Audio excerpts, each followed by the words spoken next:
ਹੁਸ਼ਿਆਰਪੁਰ 'ਚ 6 ਵਜੇ ਲਾਕਡਾਊਨ ਤੋਂ ਬਾਅਦ ਵੀ ਠੇਕਿਆਂ ਉਤੇ ਆਮ ਸ਼ਰਾਬ ਵਿਕਦੀ ਨਜ਼ਰ ਆ ਰਹੀ ਹੈ।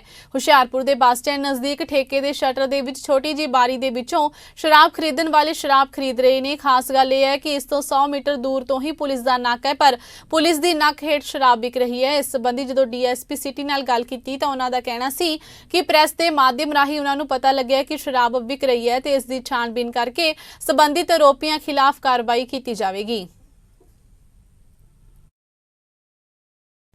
ਪੰਜਾਬ ਦੇ ਮੁੱਖ ਮੰਤਰੀ ਕੈਪਟਨ ਅਮਰਿੰਦਰ ਸਿੰਘ ਨੇ ਸਾਰੀਆਂ ਖਰੀਦ ਏਜੰਸੀਆਂ ਨੂੰ ਹਾੜੀ ਮੰਡੀਕਰਨ ਸੀਜ਼ਨ 2021-22 ਦੌਰਾਨ ਕਣਕ ਦੀ ਲਿਫਟਿੰਗ ਵਿੱਚ ਤੇਜ਼ੀ ਲਿਆਉਣ ਦੇ ਨਾਲ-ਨਾਲ ਸਿੱਧੀ ਅਦਾਇਗੀ ਦੀ ਨਵੀਂ ਲਾਗੂ ਕੀਤੀ ਪ੍ਰਣਾਲੀ ਰਾਹੀਂ ਕਿਸਾਨਾਂ ਨੂੰ ਸਮੇਂ ਸਿਰ ਅਦਾਇਗੀ ਯਕੀਨੀ ਬਣਾਉਣ ਦੇ ਹੁਕਮ ਦਿੱਤੇ ਨੇ।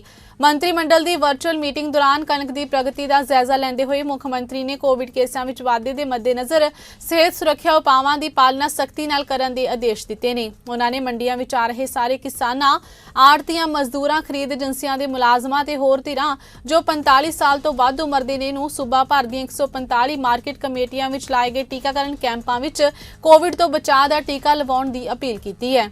सूबे विच बारदाने की मौजूदगी बारे पूछे जाने ते खुराक ते सिविल सप्लाई के प्रमुख सकत्तर के सिन्हा ने मुख्यमंत्री नूं जाणू करवाया कि मसला सुलझ गया ते हुण बारदाने की कोई कमी नहीं है।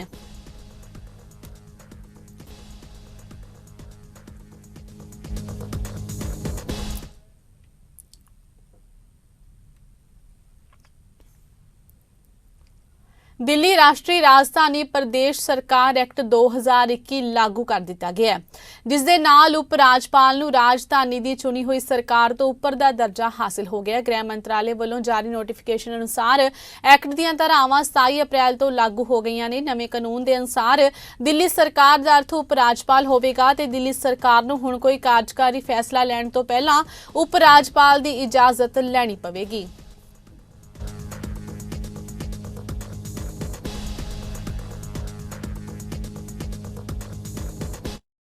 थल सेना के साबका मुखी जनरल जे सिंह ने ट्वीट करके पंजाब के मुख मंत्री कैप्टन अमरिंदर सिंह ते निशाना साधदे आखिया है कि वह तो मामूली जी चोण हारे ने, पर तुसी तां ज़मीर ही हार चुके हो। जनरल जे सिंह ने कहा कि साल 2017 दी विधान सभा चोणां विच पटियाला ते लंबी विखे मैच फिक्स सी अते इह सियासी गुज्जी गल किसे तो भी लुकी नहीं है। उन्हां कहा कि समा बदलदा रहिंदा है, भुल्लो ना कदे तुसी भी पटियाले तो चोण हारे सी।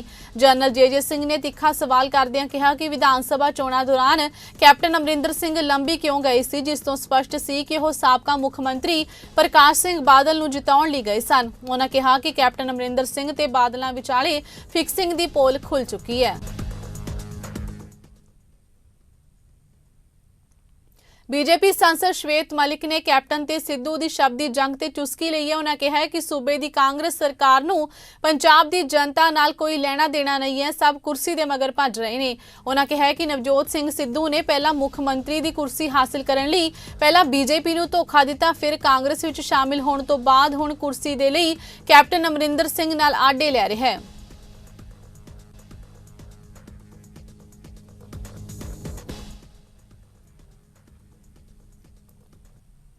पंजाब ਅਤੇ देश के होरना सूबिਆਂ ਦੇ किसान केंद्र ਵੱਲੋਂ ਲਿਆਂਦੇ ਗਏ 3 खेती ਕਾਨੂੰਨਾਂ खिलाफ पिछले करीब 5 ਮਹੀਨਿਆਂ ਤੋਂ दिल्ली ਦੀਆਂ ਸਰਹੱਦਾਂ ਤੇ डटे ਹੋਏ ਨੇ ਤੇ किसानां ਵੱਲੋਂ भी ऐलान किया गया है कि ਜਦੋਂ तक कानून रद्द नहीं ਹੁੰਦੇ संघर्ष जारी रहेगा। ਤੇ इस किसानी अंदोलन 'ਚ पंजाब ਦੇ हर वर्ग ਦੇ लोग अपने ढंग तरीके ਨਾਲ संघर्ष 'ਚ हिस्सा पा रहे ਨੇ। कुछ इस तरह अज ਅੰਮ੍ਰਿਤਸਰ ਦੇ ਵਸਨੀਕ नौजवान गुरिंदर सिंह ਵੱਲੋਂ हलका डेरा बाबा नानक ਦੇ ਪਿੰਡ ਅਗਵਾਨ ਦੇ ਗੁਰਦੁਆਰਾ शहीद भाई सतवंत सिंह अगवान विखे नतमस्तक हो दिल्ली बार्डर ते दौड़ के पहुंचने लई 600 किलोमीटर की दौड़ शुरू की है।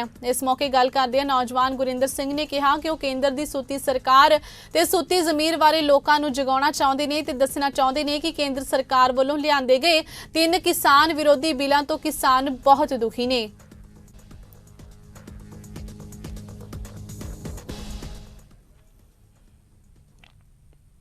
मृतक आश्रित संघर्ष कमेटी पटियाला PSPCL यूनियन वालों अपनी नौकरी की मांग नूं लैके किया गया पटियाला दा लीला भवन चौक जाम करके संघर्ष कर रहे नौजवानों ने आख्या कि साडे माता पिता बिजली बोर्ड विच नौकरी करते हुए शहीद होए ने।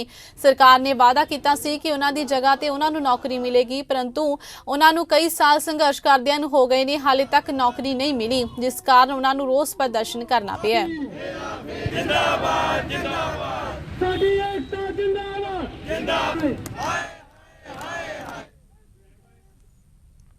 ਸਰਹੰਦ ਨੈਸ਼ਨਲ ਹਾਈਵੇ ਤੇ ਪੈਂਦੇ ਪਿੰਡ ਜਲਵੇੜਾ ਨਜ਼ਦੀਕ ਇੱਕ ਅਣਪਛਾਤੇ ਵਿਅਕਤੀ ਦੀ ਅੱਜ ਸੜੀ ਲਾਸ਼ ਮਿਲੀ ਹੈ, ਜਿਸ ਦਾ ਬੇਰਹਿਮੀ ਨਾਲ ਕਤਲ ਕੀਤਾ ਦੱਸਿਆ ਜਾਂਦਾ ਹੈ। ਉਧਰ ਇਸ ਮਾਮਲੇ ਤੇ ਪੁਲਿਸ ਵੱਲੋਂ ਡੂੰਘਾਈ ਨਾਲ ਜਾਂਚ ਸ਼ੁਰੂ ਕਰ ਦਿੱਤੀ ਗਈ ਹੈ। ਪੁਲਿਸ ਪਾਰਟੀ ਮੌਕੇ ਤੇ ਪਹੁੰਚੇ ਫਤਿਹਗੜ੍ਹ ਸਾਹਿਬ ਦੇ ਡੀਐਸਪੀ ਰਘਬੀਰ ਸਿੰਘ ਨੇ ਜਾਣਕਾਰੀ ਦਿੰਦਿਆਂ ਦੱਸਿਆ ਕਿ ਲਾਸ਼ ਦੇਖ ਕੇ ਪਤਾ ਲੱਗਦਾ ਹੈ ਕਿ ਕਿਸੇ ਨੇ ਪਹਿਲਾਂ ਇਸ ਲੜਕੇ ਨੂੰ ਰਾੜਾ ਮਾਰ ਕੇ ਬੇਰਹਿਮੀ ਨਾਲ ਮਾਰ ਦਿੱਤਾ ਤੇ ਫਿਰ ਅੱਜ ਸੜੀ ਹੋਈ ਲਾਸ਼ ਇੱਥੇ ਸੁੱਟ ਦਿੱਤੀ। ਉਹਨਾਂ ਦੱਸਿਆ ਕਿ ਇਸ ਮਾਮਲੇ ਦੀ ਗੰਭੀਰਤਾ ਨਾਲ ਜਾਂਚ ਕੀਤੀ ਜਾ ਰਹੀ ਹੈ ਤੇ ਸੀਸੀਟੀਵੀ ਕੈਮਰੇ ਵੀ ਦੇਖੇ ਜਾ ਰਹੇ ਨੇ।